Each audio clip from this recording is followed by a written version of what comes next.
सूरज अभी नौकरी की तलाश में है। घर की हालत ठीक न होने के कारण उसकी पढ़ाई ज्यादा नहीं हुई है।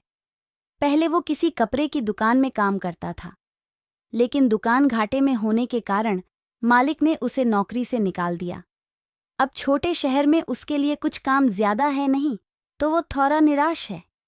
एक शाम घर वापस जाते वक्त उसे झाड़ियों में किताब दिखाई देती है। किताब को उठाकर देखता है। उसके कवर पर ही लिखा होता है, जो भी यह किताब खोलेगा, यह किताब चमत्कारी रूप से उसके जीवन को बदल देगी।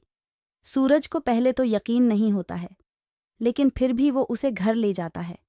घर पर ले जाकर वो किताब को खोल के पियारेना शुरू करता है।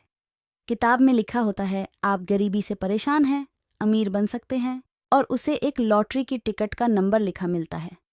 सूरज लॉटरी की टिकट लेने जाता है। थोड़ा ढूंढने के बाद उसे उस नंबर की टिकट मिल जाती है और उसकी 1 करोड़ की लॉटरी लग जाती है। किताब में जैसा लिखा होता है, सूरज वैसा ही करता है।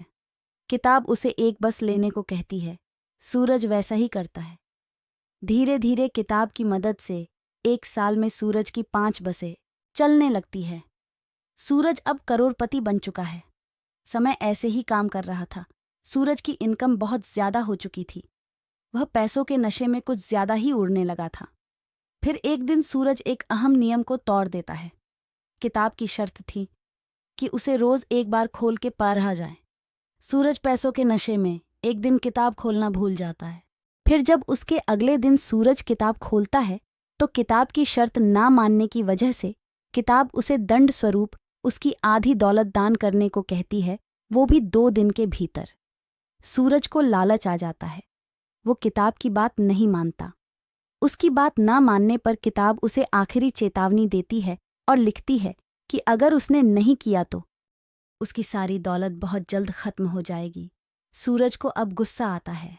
वो किताब को लेकर फिर जंगल में झाड़ियों में फेंक देता है और सोचता है कि अगर वो ठीक से काम करेगा तो ऐसा कुछ नहीं होगा।